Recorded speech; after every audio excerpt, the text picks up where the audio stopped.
Anne-Marie Cody. She is an astronomer at NASA Ames Research Center, where she was on the research staff for the NASA Kepler and K2 missions. She spoke to us last May of 2017, and I put a note by her name and said, ask her 2 years from now. And I'm happy she's here tonight because she's going to talk about the next thing after the Kepler mission. She's also a project investigator at the SETI Insitute, and prior to these positions, she conducted research as an Ames postdoctoral fellow and at the California Institute of Technology, her PhD institution. In addition, she holds degrees from Harvard University and the University of Cambridge.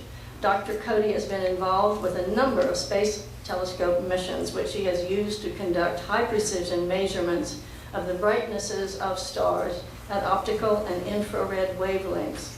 Her research focuses on young variable stars and their planet-forming dust disks. The discussion is exoplanets across the sky, the view from TESS. TESS is a NASA space mission that is tasked with tracking the brightness variations of stars across nearly the entire 360-degree expanse of the sky in its 2-year planned mission. In operation for just this past year, it has already made numerous new discoveries. TESS is finding small, rocky planets around stars that are bright enough to view with our binoculars, or even the naked eye. So that'll be a great thing to point out to people at star parties. These are prime targets for future research, and this talk will present some of the many TESS discoveries and ongoing efforts to conduct follow-up studies. Join me in welcoming Dr. Anne-Marie Cody.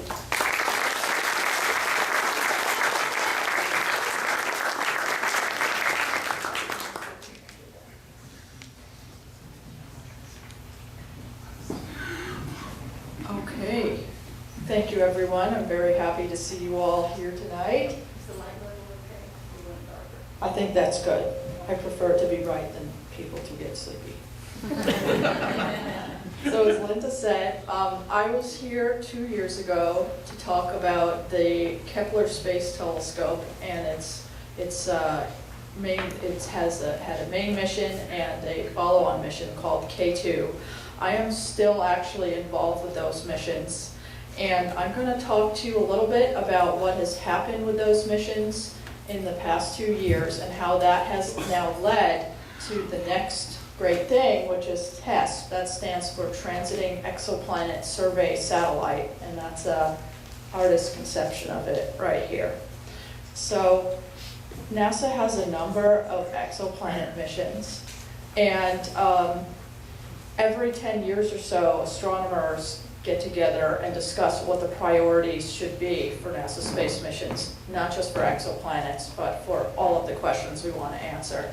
And so we have prioritized some of the questions of discovering how the universe works, exploring how it began and evolved, and searching for life on planets around other stars. That's sort of the general thrust of what we want to find out, and what I think many of you would like to know as well. And to that end, we have had a number of space observatories, many of which you have probably heard of, from the Hubble Space Telescope operating in the optical and ultraviolet, the Spitzer Space Telescope, which sadly will be ending in the coming year, that operates in the infrared. Kepler I'm going to tell you about, and TESS I'll tell you about, and then we have some future missions which are due to launch in the coming years. So before I actually get into what is TESS and what are we doing with it, I just want to back up a little bit and tell you about Kepler, because I'm a little biased. I work for the Kepler mission, and what it was designed to do, and then I think you'll start to understand why we then need another telescope that looks for planets around other stars.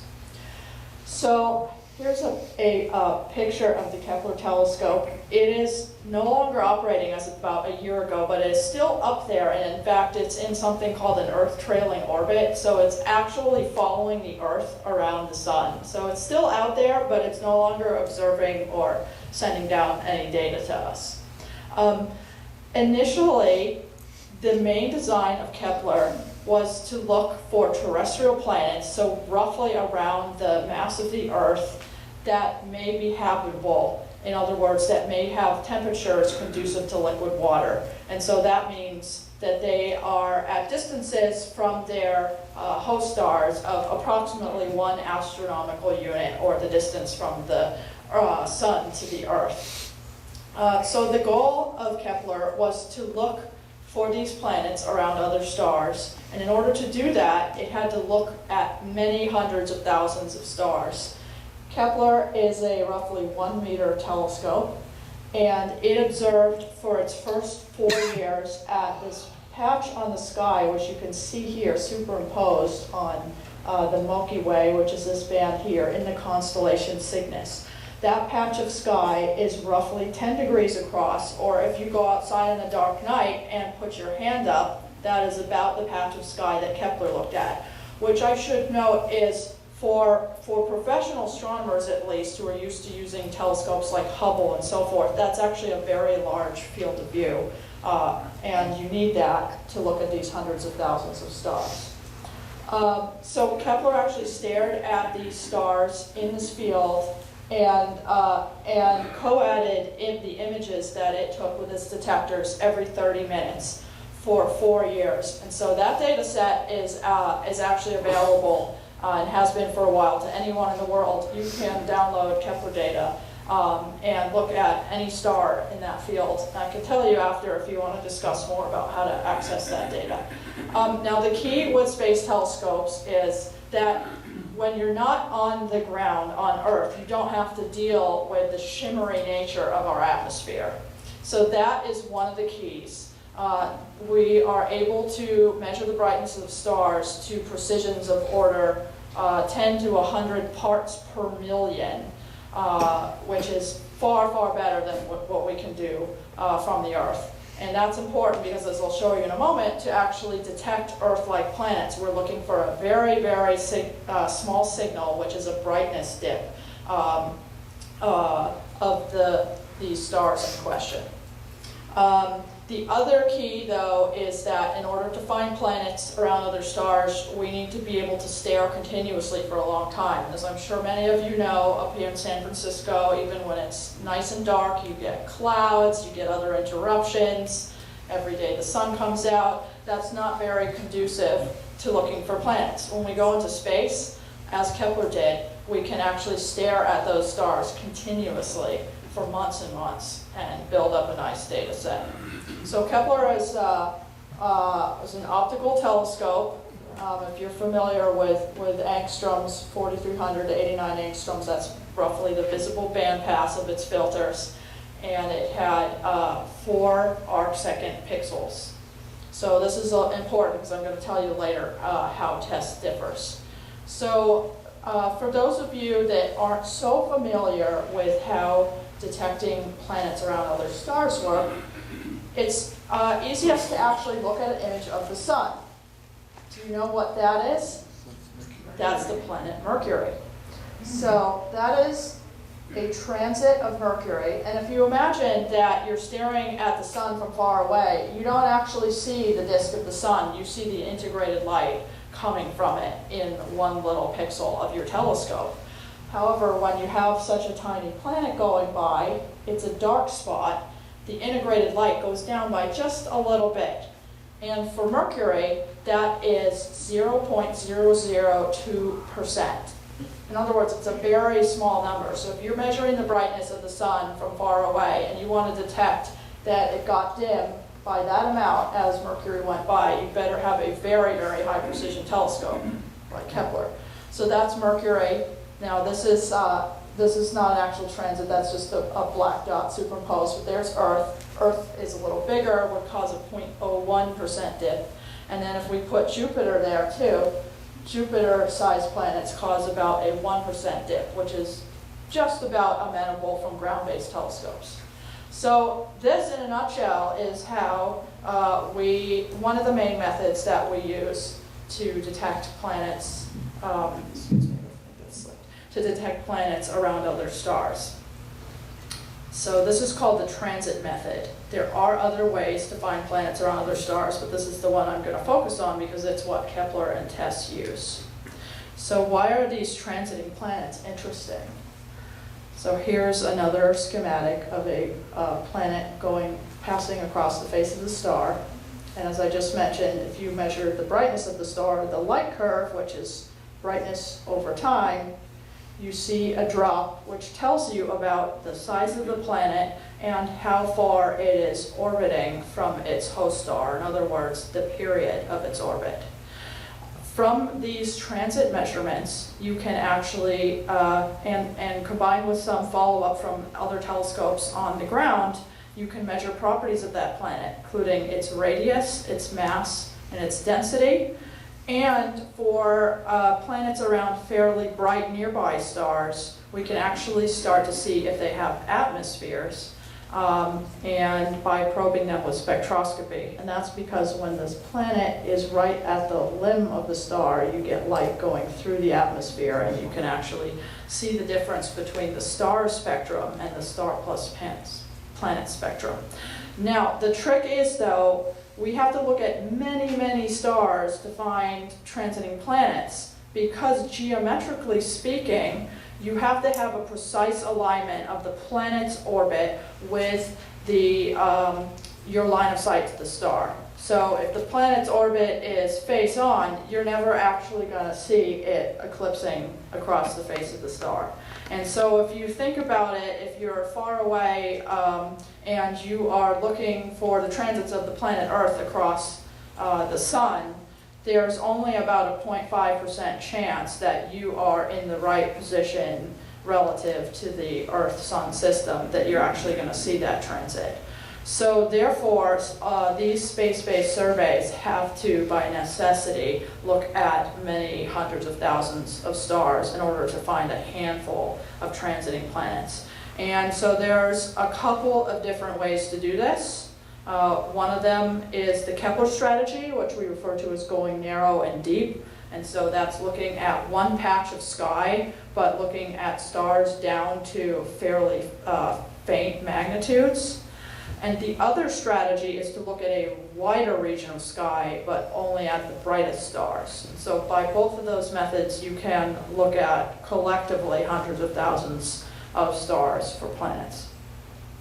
So as I mentioned, there are a few different ways of detecting planets around other stars. I'm happy to talk about them after, and feel free to ask questions during the lecture if any of this is confusing. But as I said, I'm going to focus on the transit method. It is responsible for the discoveries of most of the planets that we know today. In fact, more than 75% of them. There are a couple other major methods. You may have heard of the radial velocity technique, which relies on taking spectra of stars and measuring the gravitational wobble, or the redshift of the central star, as an unseen planet tugs on that central star. So that is something that we do mostly from ground-based telescopes, and it is a bit more time-intensive and as expensive, as we would put it. But it has found almost 20% of the planets we know today, and indeed we often use the radial velocity method to follow up on transiting planet candidates when we're not sure if they are planets or some sort of imposter. And then there are a couple other methods, and you'll notice that only about 1% of the planets were directly imaged. So the interesting thing is, we know now that there are thousands of planets that we've discovered, but we can't actually see most of them. It's only a small fraction where we can take an image and see a little dot that's the planet. The transit method is indirect, radial velocity method's indirect, so we know the planet's there, but we can't take a picture of it. And then there are a couple other methods that have found a few planets together. So what have we actually found so far using all of these methods combined? There are now over 4,000 known planets. There are probably many, many more than that in the galaxy, but these are just the ones that astronomers have discovered so far. And so you can see the breakdown here. There are a couple thousand that are around Neptune or smaller. Super Earth is sort of a couple times the mass of Earth. Then there are gas giants like Jupiter and Saturn, a handful of terrestrial planets, and some that we're not really sure about. So this is the current tally of what has been found. Yes? Is that the expected distribution, or that's just what you can detect? Both. So we don't really know what the expected distribution of the different types of planets is. That's one of the points of these surveys, actually. However, we do have to correct them for the biases. We know some types of planets are easier to find than others. It just so happens that finding planets that orbit really close to their stars is easier, but those may be more rare compared to, say, Earth. So these are the raw numbers of what's been found. But if you want to infer the frequency of these different types of planets, then you would have to do some sort of correction to account for what your survey missed, if that makes sense. So of these, more than half were actually found by the Kepler mission. So that is how efficient it was compared to all of the others ground-based surveys that we've had looking for planets. And indeed, it found a whole lot of interesting planet systems, and I like to do some cartoons in my spare time for NASA, and so this is actually sort of a depiction of some of Kepler's greatest hits that we put out last year. The telescope actually ran out of fuel. That was an expected event, and so we while we're still analyzing some of the data, we like to kind of celebrate everything that it has already found. Indeed, there were some interesting planets around everything from red dwarf stars down to hotter stars. It found multi-planet systems, so you see not just one of those transit dip events, but you see multiple of them occurring at different periods. I think the record for that is a star called Kepler 90. This is actually an 8-planet system that was discovered orbiting a star like the Sun.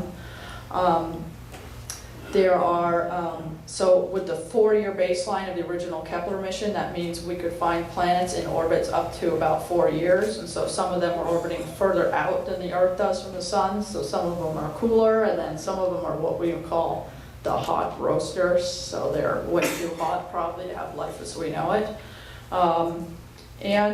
I found everything from Earth-sized planets down to Jupiter's and larger. We found planets in star clusters. That was a new thing with that I talked a little bit about a couple years ago, looking at star clusters with the K2 mission, which looked at different fields around the sky. And then some really wacky stuff, like there's even planets around white dwarf stars that are in the process of disintegrating, and we can actually detect those signatures with space telescopes. So those are just some of the cool things that Kepler's found. And I'm gonna soon I'm gonna segue into what we are starting to find with TESS. Now, Kepler operated for about 9 years. Was that a question? I had a question about how you discriminate between sunspots and planets that are transiting. Yes, so I don't have a light curve here to show you, but the sunspots look qualitatively different. The transits are sort of box-shaped dips that just occur once every whatever the orbital period is. Sunspots have a period which is the rotation period of the star, so it depends. It can be anywhere from a few days to a month or so, but the key is that they tend to be more sinusoidal, like curvy shaped. There's never like a really a flat spot. You would expect it if you had a single star spot that's going around, that it would be similar to the shadow of a planet, but in practice most of these stars have multiple spots on them, and so you get more of a wave-like undulating shape. Yeah. Okay, so as I mentioned, Kepler had a main goal, which was to measure this quantity, which we refer to as eta Earth. That is the number of Earth-like planets in the galaxy. And that is typically defined, a habitable planet, by the temperature of that planet, which we can calculate based on the brightness of the star and the distance from the star to the planet. And because we know that on Earth we have water and that's conducive to life, we assume that that is the same for other planets. We don't really know that it's true, but in order for something to be habitable, we assume that it has the right temperature for liquid water. So how many of the planets in our galaxy, the stars in our galaxy, have at least one planet that might be in its so-called habitable zone? The answer to that question is still not quite settled, because we're actually doing ongoing follow-up of planet candidates that have been found by Kepler. But the best estimate so far is that it's around 25%. This is subject to large uncertainties, so it could be as low as a few percent, it could be as high as about 40%. So take it with a grain of salt, but this means that 1 in 4 of the stars, roughly like the sun, so if you know spectral types, F, G, K, have at least one habitable planet around it in the Milky Way. So that was one of the main results of Kepler. Yes? Does being habitable depend on gas giants farther out that kind of keep things a little more stable? Not by the strict definition. It is true that close-in Earth-like planets may be affected dynamically in their orbits by planets further out. For example, maybe by shepherding asteroids and preventing them from hitting that planet. But at least for now, those are sort of considered secondary details. Yeah. So, as I mentioned earlier, the initial field of the Kepler telescope, that hand-sized patch in the sky, had a couple 100,000 stars in it. If you're familiar with the magnitude system, it looked at stars that were in optical magnitude ranges from roughly 10 to 16 or so, and these are, you kind of need a telescope. Maybe the brightest ones you could see with binoculars, but it went pretty faint.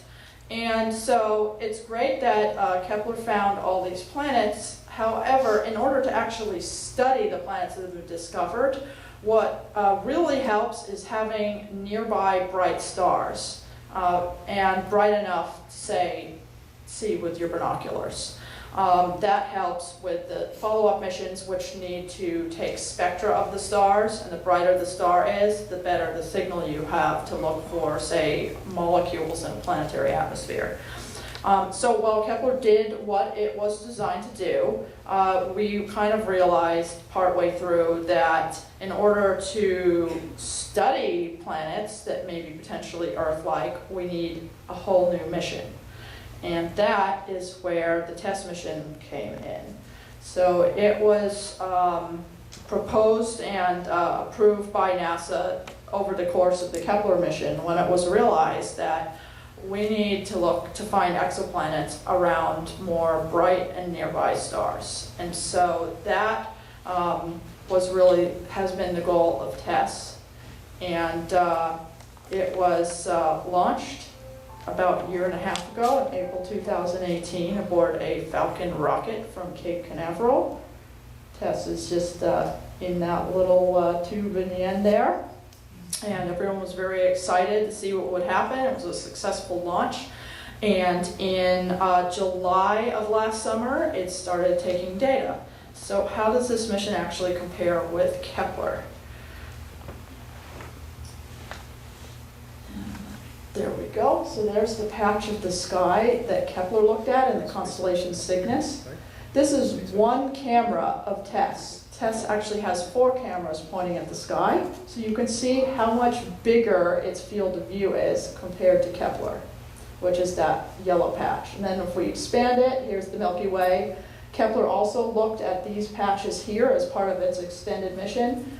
TESS is going to cover pretty much everything else. Huge, huge swath of sky.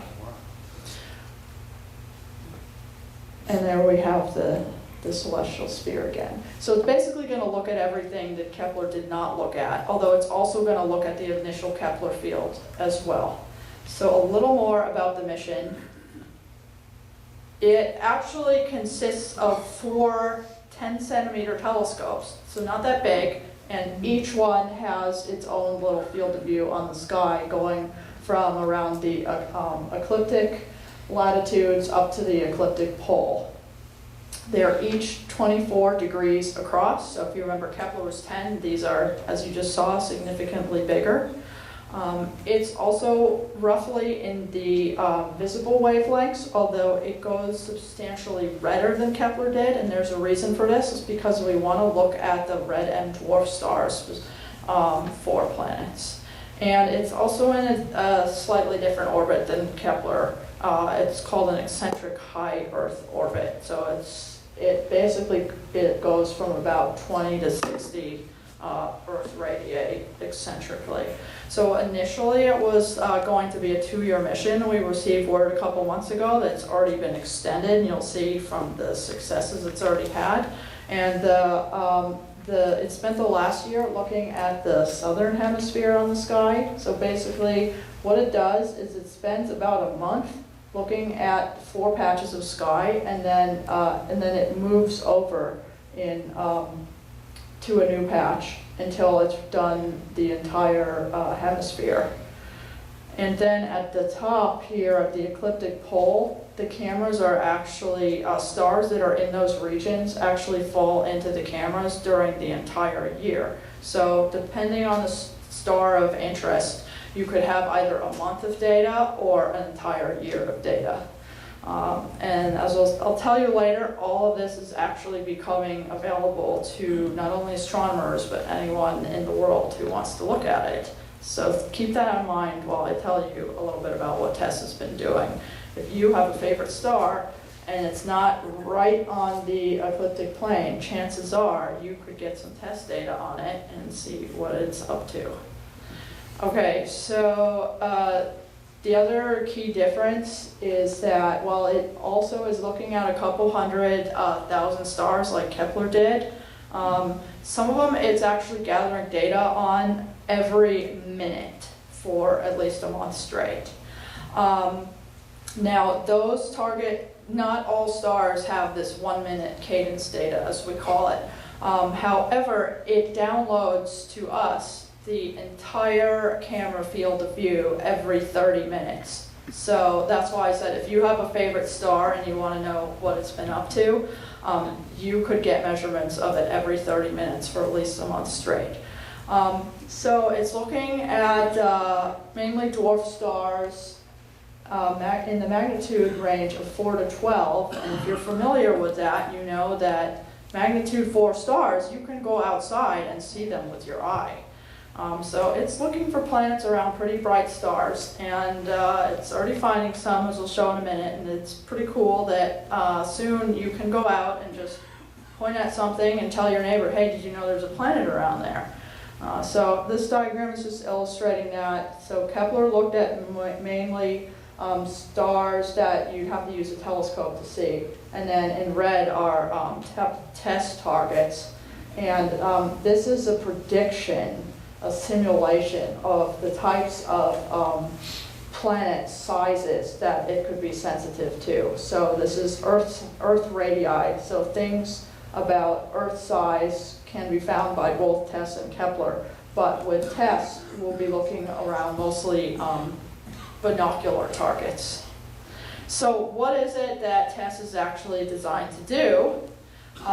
The prime mission goal is to measure the masses of 50 nearby planets, and specifically Earth and just larger than Earth, so we call those super-Earth sized planets.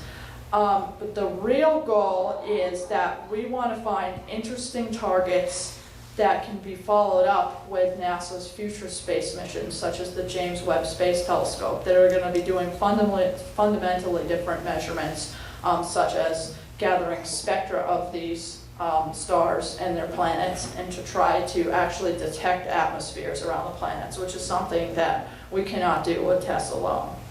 And so it's been predicted that from a couple 100,000 stars that are monitored just at that 1-minute cadence, we might find around 5,000 transit-like signals. And after that, all of these possible planet candidates, these signals have to be vetted because there are various scenarios such as eclipsing star systems which can mimic the planet transit signal, and we don't really know until we followed up to know if that's happening. And so other techniques like direct imaging, just taking high resolution pictures of the stars in question, help us vet which ones are planets and which ones are imposters. What do you mean by postage stamps? Yeah, so I mentioned that not all of the stars in the field of view are observed at this 1 minute cadence. Actually, they are observed, but the data is not sent down. And so for a star that is observed at 1 minute cadence, if you were to go to the archives where TESS data is held, and actually it was similar for Kepler, I'll show you an image in a minute, but you don't get the whole field of view. You get a little cutout that might be like 20 pixels by 20 pixels. So we call those postage stamps. The star you're interested in is in the middle, but there's no other stars around it. Yeah, so there's some direct imaging, and there's various ground-based follow activities such as collecting spectra that are required to do what we call validation of a planet candidate. So we can say this is a possible planet to yes, this is definitely a planet. And so going down from 200,000 in these postage stamps, we whittle it down to this number of about 50. So that's why we have to actually look at so many hundreds of thousands of stars across the sky. Excuse me. So what does this actually look like? Here are some of the first images from TESS that were downloaded. And these are the 4 different cameras, 1, 2, 3, 4, each of which has 4 different detectors.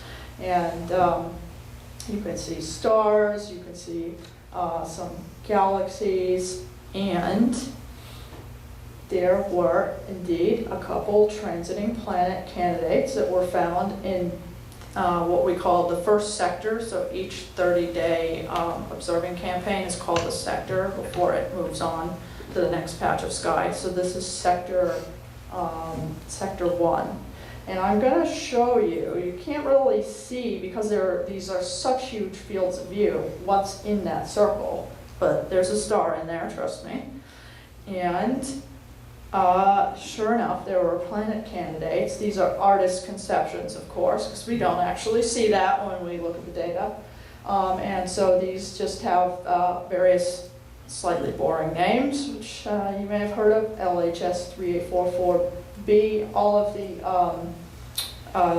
planets get a small alphabetic letter. So the star is LHS 3844, and then the first planet found around it is B. And then likewise, HD 21749 is a star, and then with a B, that's a planet, and there's Pimen Sayer.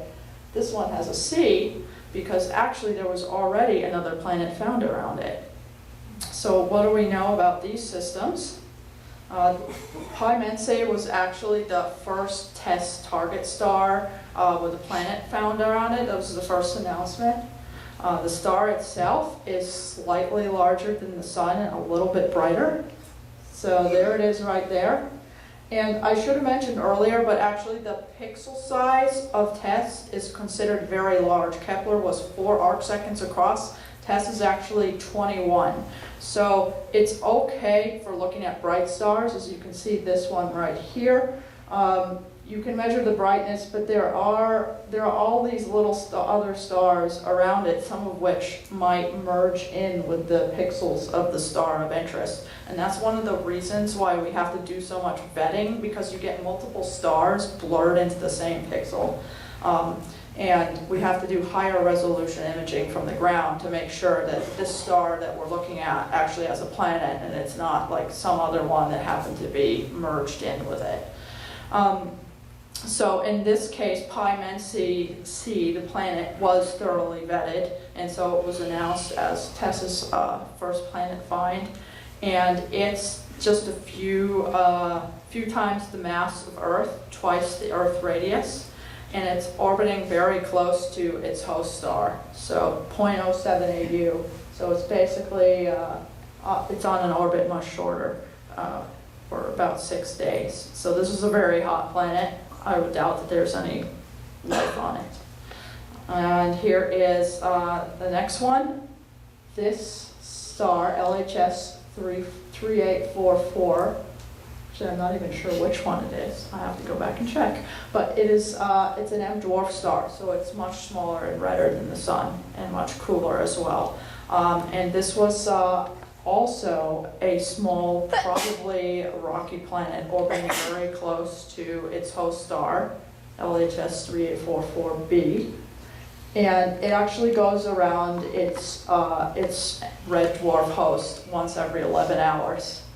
So that's kind of crazy to think about. So therefore, it's receiving a lot of light from its star, and it must be very hot. Yeah. When you're only looking at a patch for 30 days, is it possible to find any terrestrial planets? Because if you need to see a full Yeah. cycle in 30 days, that'd be pretty close. Yeah. So that's the trick. Kepler looked much longer to find specifically Earth-like planets. With TESS, we know that until we possibly revisit the same patches of sky in future years, we are not going to find things on the orbit of the Earth, because unless they're in that what's called the continuous viewing zone, which is at the ecliptic pole, in that case we do have 1 entire year of data. But yeah, so there is a reason why the first 2 planets I've showed you are on such short orbits, because that is what's easy to find with this mission. Yep.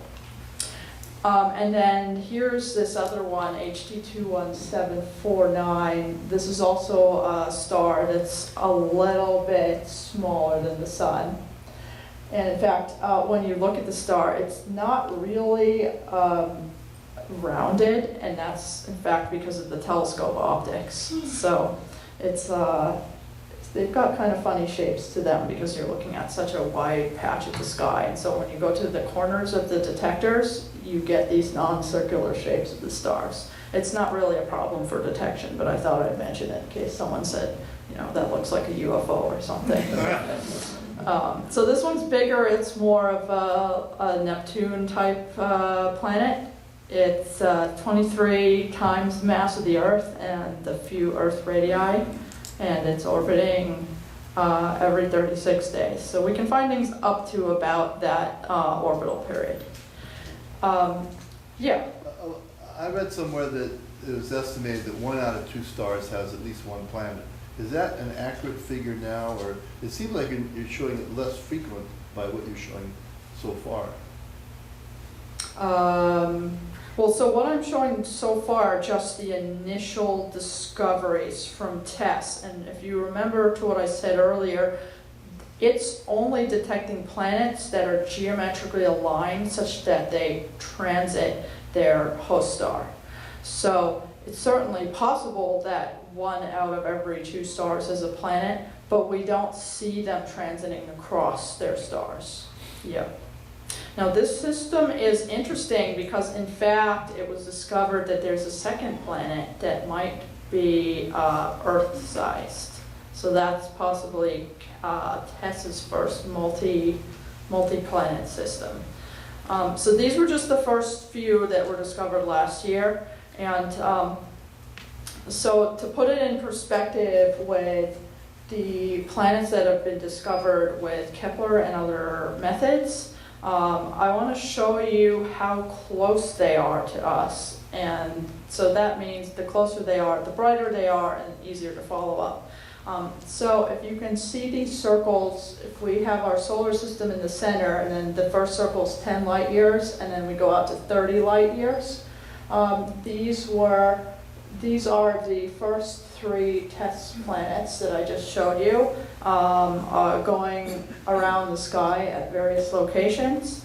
And then if we add in the brightest planet host stars that we found with missions other than Kepler, those are the black points here. So these are mostly M dwarf stars that are relatively close to us. So there's a border, about 10 of those that have been found. And then if we look at what we think we'll eventually find with the TESS mission, so things that either haven't been found yet or have not been confirmed to be planets, those are the orange dots around here, so we think there are a lot more nearby planet host stars, planets to be found. Then, if we zoom out, so this is still 10 to 30 to about 60 light years from us. If we zoom out further, this is what we expect to find with TESS. And then these are some more of the Kepler planets that have been found. And then if we zoom out even further, if you remember initially Kepler looked at one patch of the sky. It was not an all-sky survey like TESS is. So you can actually see that here. Imagine a cone going out in space toward that patch of sky. That's where most of Kepler's planets were found, although later it did look at other patches. So you can see that relatively nearby stars are definitely where we expect to find most of the TESS planets. Yeah. Are there any plans for sending a satellite to any of these stars in 5 years or 10 years? I don't know of any concrete plans to send anything to stars. We're still talking about technology that I don't think exists to travel somewhere that's 30 years light travel distance time. What about 10? Maybe. But first, I think we're focusing on finding out what's out there just from the resources we have here on Earth. So those are the predictions. So far, TESS has been in operation for just over a year, and it started with the southern hemisphere of the sky. So it observed targets all in this patch, if you're familiar with the celestial coordinates, right ascension and declination, and then these dots are the plane of our galaxy. So it looked at over 5,000 stars brighter than magnitude 6. So these are things that you could go out and see with your eye or binoculars. There are different programs. I should mention TESS is not all about exoplanets, so that is one of the main thrusts of the mission. But there's also a lot of other science being done with it, including something called astroseismology, which is looking at the oscillations of stars to understand the interior structure of those stars. So basically, it has looked at 100,000 stars so far, and then for about a month each, and then of those, about 5,000 were in some of these zones where the cameras overlap, and so they have at least 240 days of data on those stars. And anytime you're interested in finding out all about the planets that have been discovered so far, there's something called the NASA Exoplanet Archive. The web address is up here. It keeps a running tally of the planets, both confirmed and the possible ones that have been found by TESS, Kepler, and basically all the other methods combined. And it's kind of a nice format, like it tells you all the planets that have been found, and then there are these sub-tabs where you can click to find out more, and then there's a running table embedded in the website where you can look up all the information you could possibly want to know. So as of this month, there are over 4,000 confirmed planets. Just 29 of those are for TESS.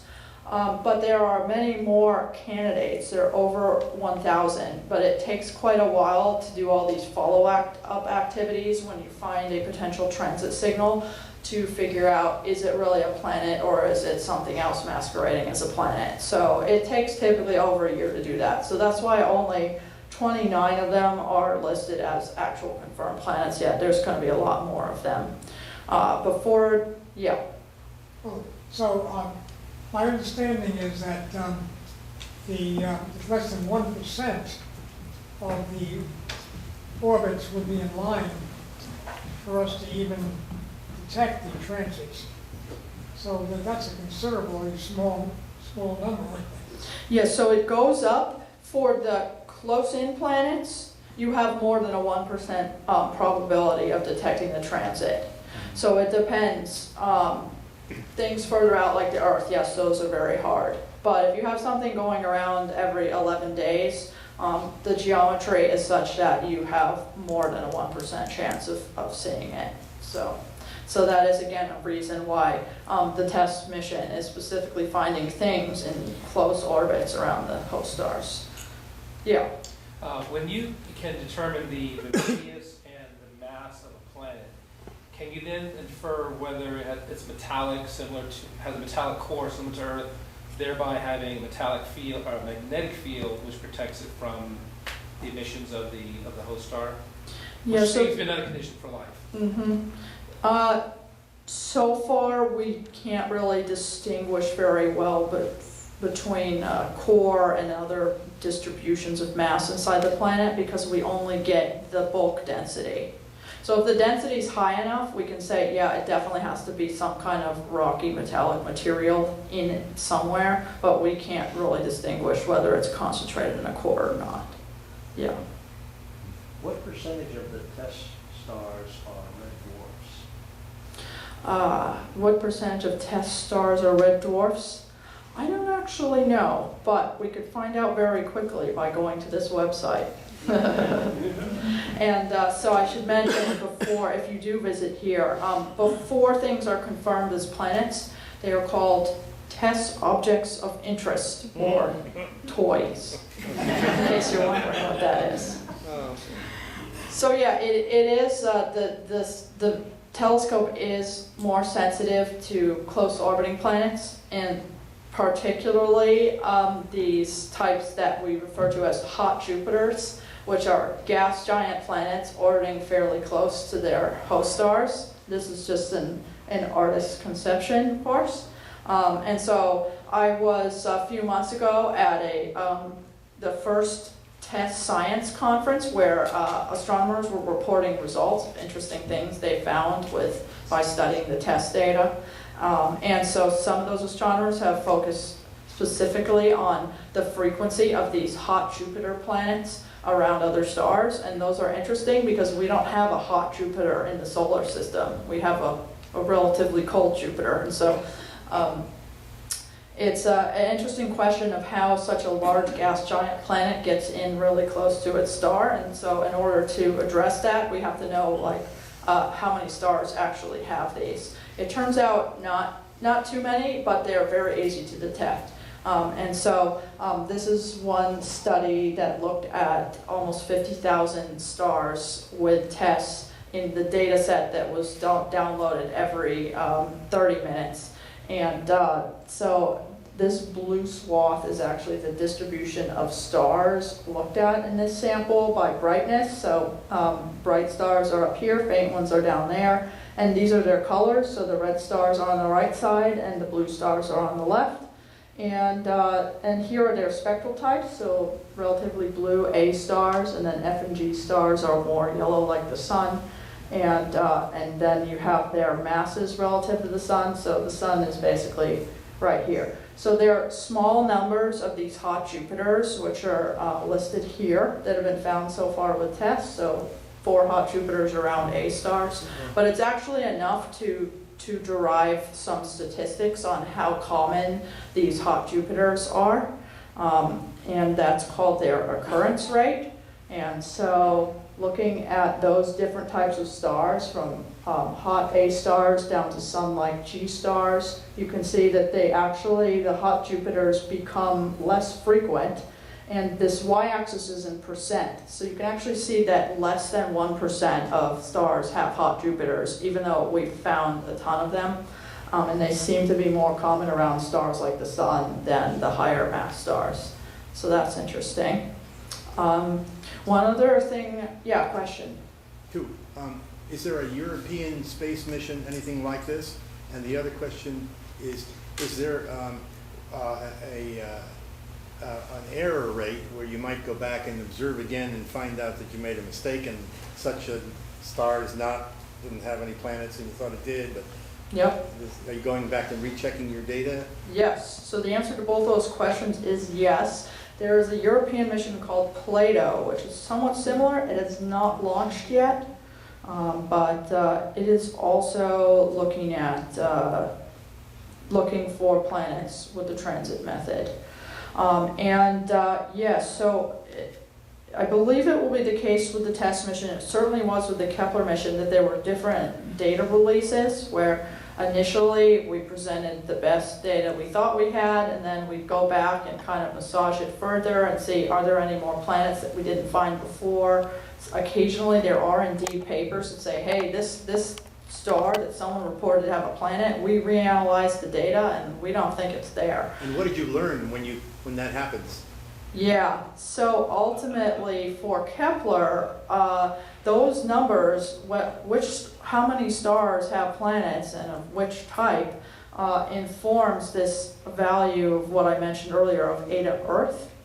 And so because we've only found like dozens of Earth-sized planets, to be able to extrapolate to our entire galaxy and figure out how many stars in our galaxy have Earth-like planets, if you go back and say this star that had a planet doesn't anymore, that actually has an effect on the value of eta Earth, because we don't have a large number of Earth-like planets that we've discovered. So that's something that astronomers are still actively doing. They're following up to make sure that that planet that we think is there, is it really there, so we can get the final numbers.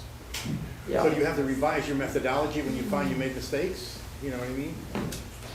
Yeah, a bit. In some sense, we're kind of digging in the noise because the signal of a Earth-like planet transiting a sun-like star is so small.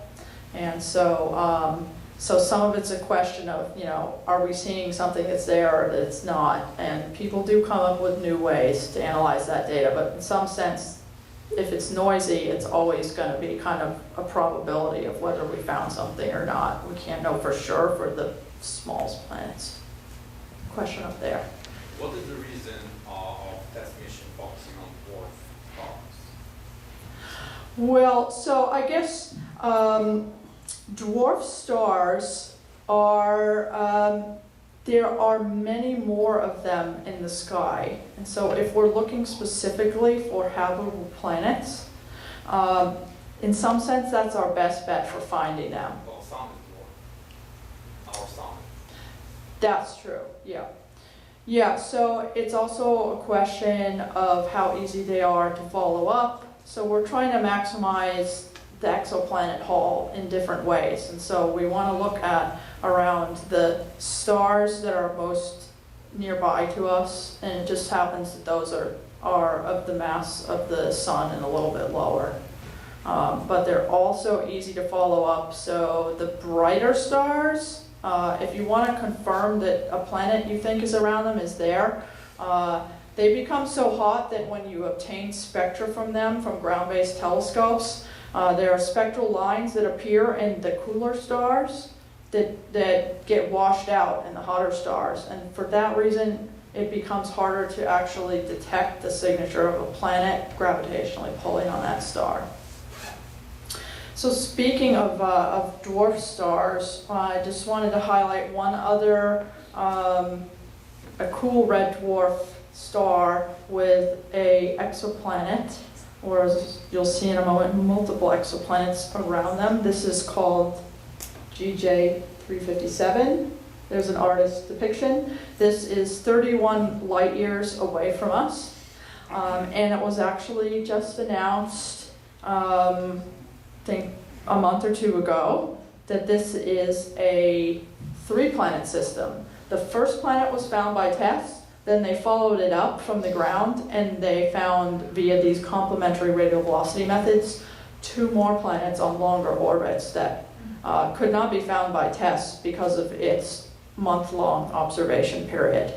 So here's an artist's depiction of planet B, C, and D around this star. And the cool thing is that planet D is just far enough out. I think it's a 36-day orbit.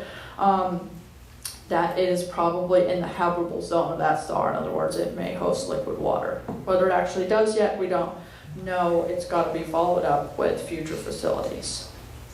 And then one topic that is my personal favorite is looking for planets in star clusters and groups on the sky. Here's a beautiful, image of the Pleiades. And star cluster planet searches are something that started with Kepler and its K2 mission. And TESS is continuing that. It's a little bit challenging because, as I told you, the pixels on the TESS detectors are very large, and when you imagine star clusters, they're kind of crowded conditions. And so it is difficult to monitor one star when you may have neighboring stars blended into the same pixel. However, you can relatively successfully measure brightness fluctuations of the brighter stars in these clusters. And one other approach that people are taking is to look at not so much the more compact open clusters on the sky like the Pleiades, but something called young moving groups. So these are stars that are associated with each other. They're moving roughly in the same direction in the same part of the sky.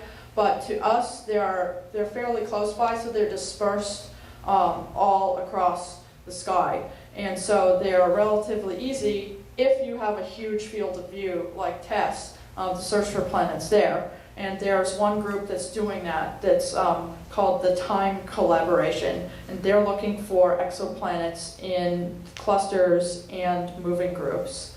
They have an interesting find in a group called Tucana Horologium, which is only about 45 million years old. That might seem really old to you as a human being, but for stars, it's kind of like being a teenager.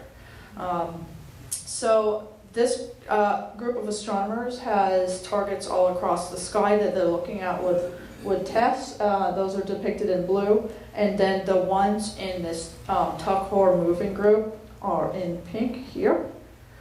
And they looked at one particular interesting star called DS Tuck, and it's actually a binary star. So you can see two stars here, and they're separated by 5 arc seconds. This data is not from TESS, it's from another space telescope, Spitzer, so you can see the individual stars. This is A and B, and they're spectral types G and K, so kind of like the sun or a little redder. The thing is, when you look at these with TESS, there's 21 arc second pixels, so the pixel itself is this big. So you're seeing both of those blended in.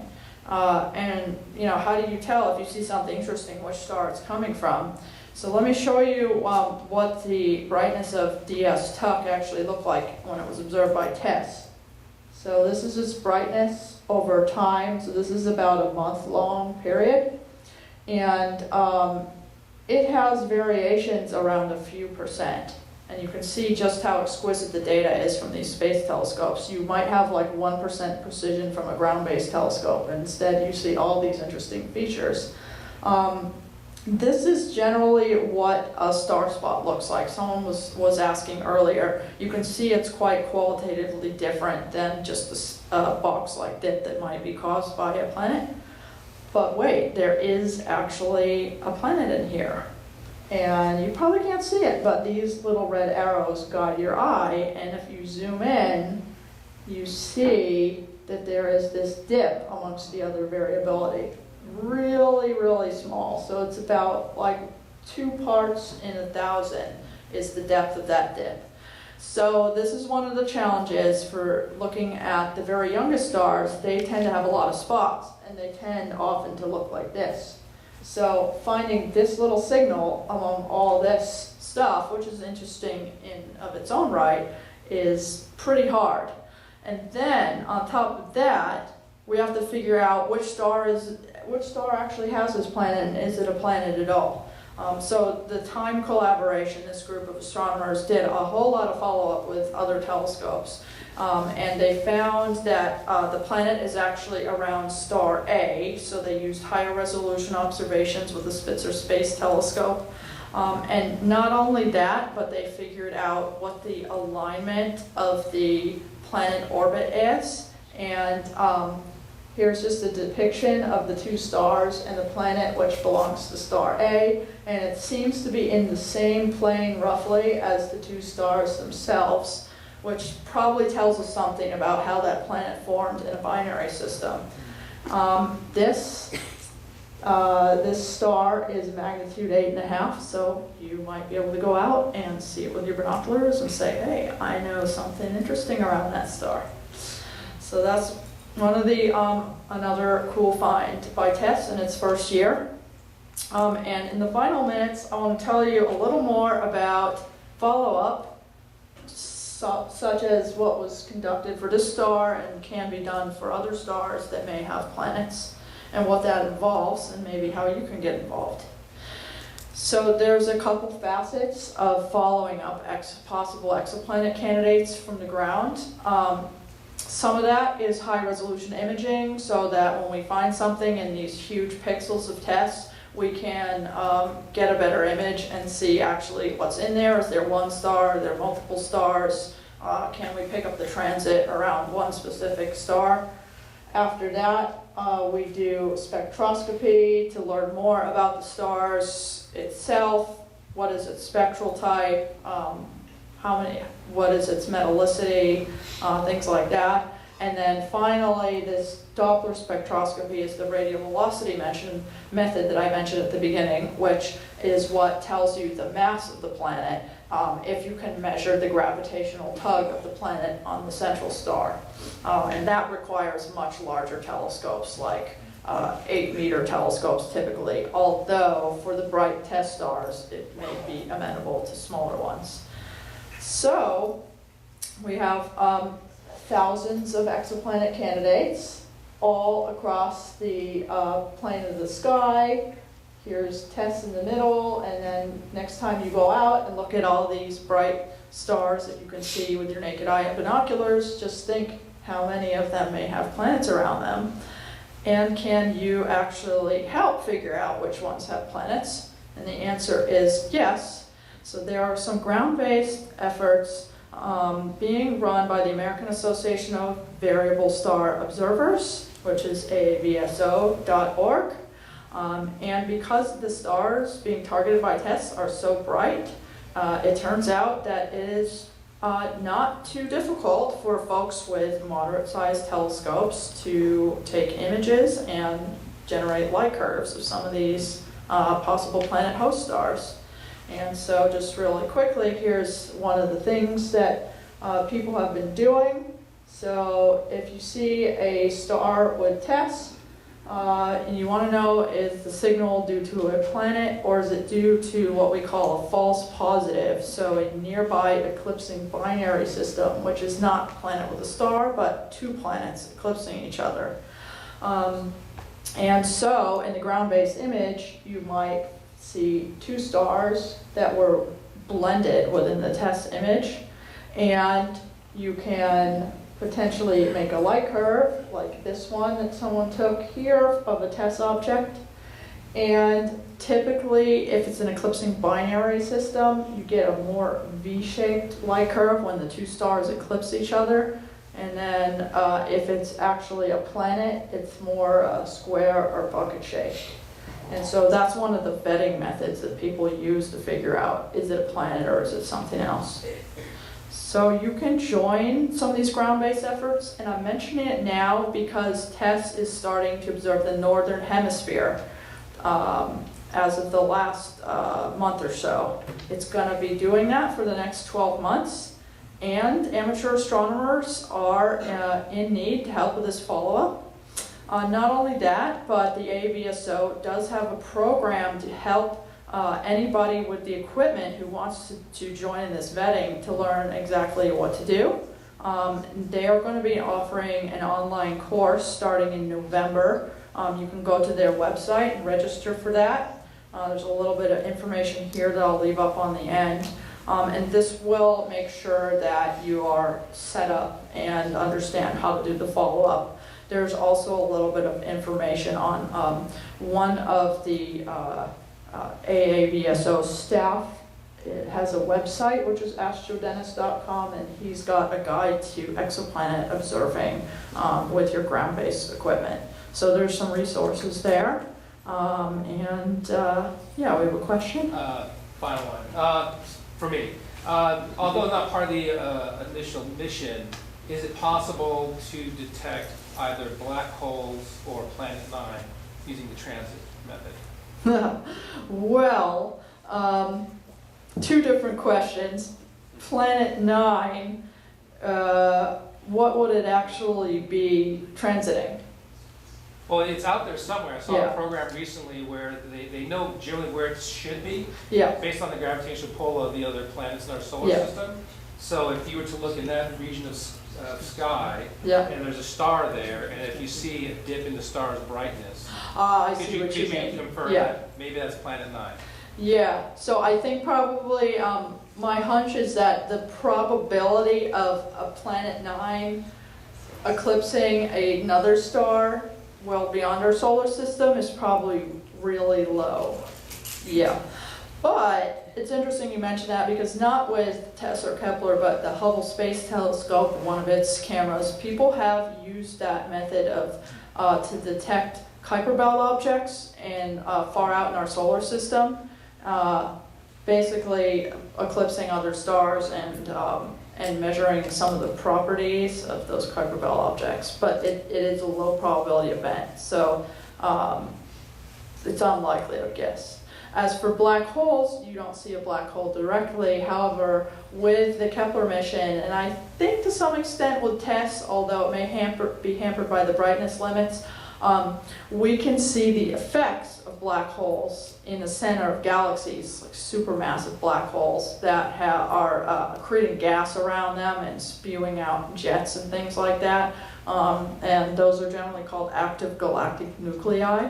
And they have all kinds of wild variability. Indeed, people have observed those with the Kepler mission. I think they're going to try with TESS, but they're pretty faint. But So- supposedly there are black holes that are not in the center of the galaxy, just kind of floating. Oh, around. free-floating black holes?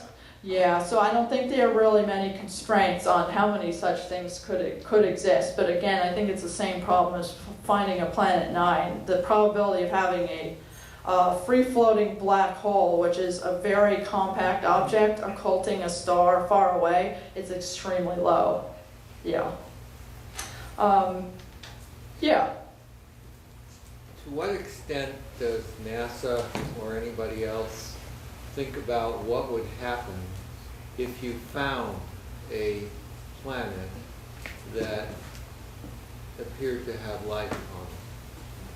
Yeah, well, I think unless we get a direct signal from some extraterrestrials or something, we're a ways off from finding anything that we can certifiably say is life.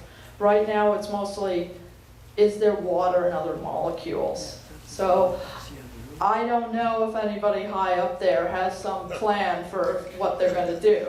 But so far, I think we're not really expecting to get that far, that kind of discovery, for quite a few decades. Yeah. Yeah, up there. I think you mentioned that Kepler was looking at stars that are beyond the magnitude of being visually observable with the naked eye. And why was that? And why was that patch of sky chosen among so many other patches of sky? Yep. Yeah, so to some extent, the design of Kepler was constrained by optics and the field of view. And as I mentioned, that hand-sized 10-degree field of view was pretty large compared to any previous efforts. But nevertheless, we needed to look at hundreds of thousands of stars. And so if you look at a 10-degree size field of view on the sky and say, how faint do we need to go to give me a couple 100,000 stars? And then the answer is you do need to go down to like 16th magnitude or so.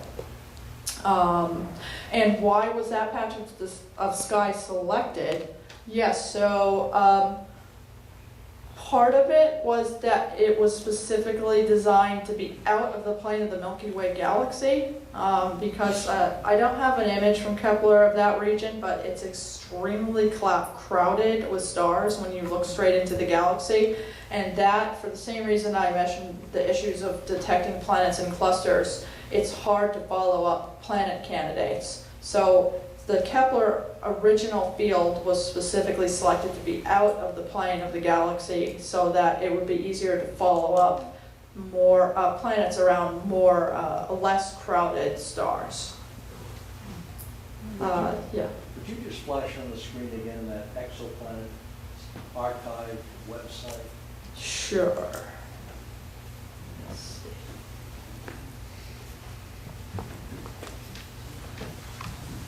There you go. And I guess I should have, we have a lot of questions now. I actually got to the end of my material, so we can just open it up to questions for the rest of it.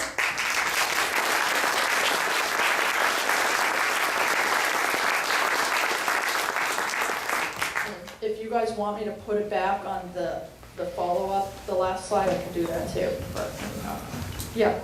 At the beginning of the lecture, there was one of the planet detection methods was microlensing. Yeah. I was wondering if you could explain what that is. Yeah, so due to Einstein's general relativity, it turns out that when you send light by a massive object, such as a star, the path of that light actually bends a bit. And it's somewhat complicated, but if you have two stars in not necessarily close to each other in space, but like a foreground and a background star, and they happen to be both relatively close to your line of sight, those stars are moving in space. And so if you have the foreground star happen to pass in front of the background star, they're not associated, so it's not like a binary system, it's not a eclipsing binary system, but the light of the background star is actually bent toward us as it passes by the foreground star in such a way that it gets magnified as well. And so you have this with various celestial objects, not just stars, but also like quasars, the center of galaxies. And there's magnification effects, which they're sufficiently complicated. I couldn't quite explain the whole thing to you right now, but you tend to get actually copies of images. So if you go afterward and Google the Einstein cross, I believe it's called, there's actually like a quasar that's been that has like 4 copies of it because it's being lensed. Anyhow, this effect can be used to find planets because if you have a background and a foreground star that are going by each other in our line of sight, when that magnification occurs, there's a sudden increase of the light that we see coming from the star, and there's a secondary burst of light that comes as a planet orbiting one of the stars also goes by. So it's a pretty cool effect. It's, again, like not a very common thing because you have to have 2 stars lined exactly with your line of sight, passing each other at that moment of time that you're looking at them. But they can produce like a order of magnitude increase in the brightness as you're looking at them, and it's got a pretty distinct signature. So you see this kind of sharp peak, and then if there's a planet, you see this even sharper secondary one. So you need to look at a lot of stars. So in fact, the original Kepler field was not amenable to doing a microlensing search, but later on we did turn the telescope toward the bulge of the galaxy where there are way, way more stars, and people did find microlensing events there. Yep. All right, let's go all the way back. Yeah. Did you mention that Kepler data is publicly available? Yes, I did. So Kepler and TESS data is in fact made immediately available once it has been processed. So it takes a couple months after it's taken in space and then downlinked to Earth and then calibrated in various ways. But if you go to, it's actually housed on an archive called MAST, M-A-S-T. And if you want to talk to me after, I can show you the actual website. But we also have a website at our Kepler headquarters at NASA Ames called keplerscience.arc.nasa.gov. And again, I can give you these websites after, where we maintain software that you can easily install if you're a little bit literate in Python notebooks. And it will download the data from the MAST archive for you in like a single command, and then with a few more commands you can go from that data to a light curve to detecting a planet. And our group has actually created a couple tutorials with known planet systems where you can just get this Python notebook and press a few buttons and out pops a planet. It's pretty cool. So by using those tutorials, you can then sort of learn how to process the data, and then if you have targets that you are specifically interested in, you just basically need to know like the name of the star or its coordinates on the sky, and then you can see if that data has been taken already and download it from the MAST archive. Yeah. Okay, let's go all the way to the back corner. Forgive me for my astronomical ignorance, but I believe you were using a thing to describe the amount of like the width of the spectrum that you were looking, like the space. Yeah. That you were looking at space. I believe it was like arc seconds. What exactly does that mean? Yeah, so that's a measurement that astronomers like to use for the size of an angle on the sky. So do you know the whole sky around is 360 degrees? Yeah, I got that. Okay, so if you go to 1/60th of a degree, that's an arc minute. And 1/60th of an arc minute is an arc second. So it's basically a very small patch on the sky. I'm just wondering if it might have something to do with light years. I thought it probably had to do with angles, but I thought it might have something to do with light years too. Yeah, no, it's just a geometry measurement. Mm-hmm. Okay. Yeah, Ms. Streicher. How difficult will it be to look for exomoons that are relatively large compared to an exoplanet? Yeah, exomoons. Well, people have been looking for them with Kepler, and there's maybe one skeptical candidate out there. So, yeah, in principle, if there's a moon that's very large compared to the planet, we should be able to see it, but we haven't yet. So that suggests they're probably not that common. Yeah. Yeah, down there. What do rings around a planet do to the light curve? Yeah, rings around a planet, that's another interesting question. So it probably depends a bit on the material of the rings and the orientation. It must confuse the picture if you don't know if it's a ring or a bigger planet, or maybe it doesn't, I don't know.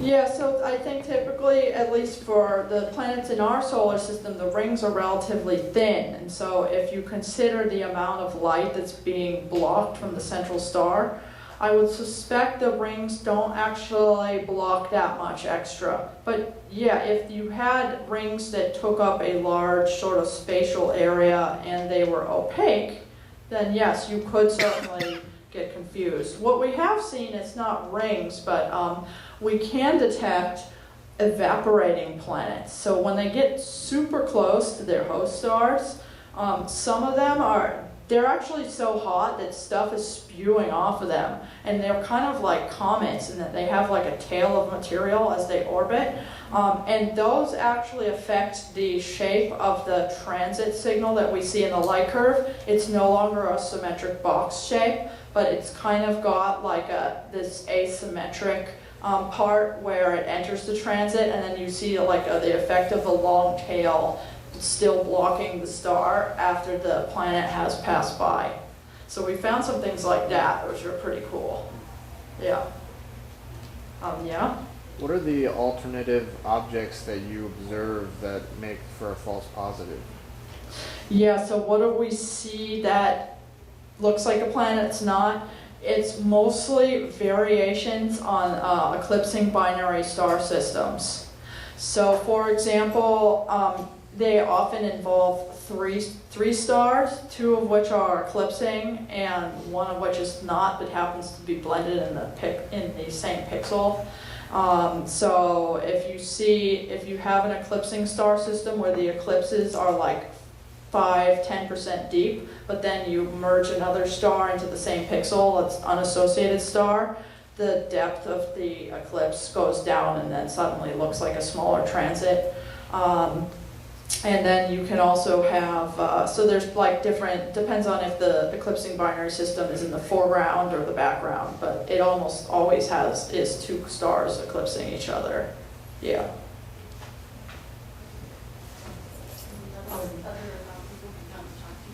Okay.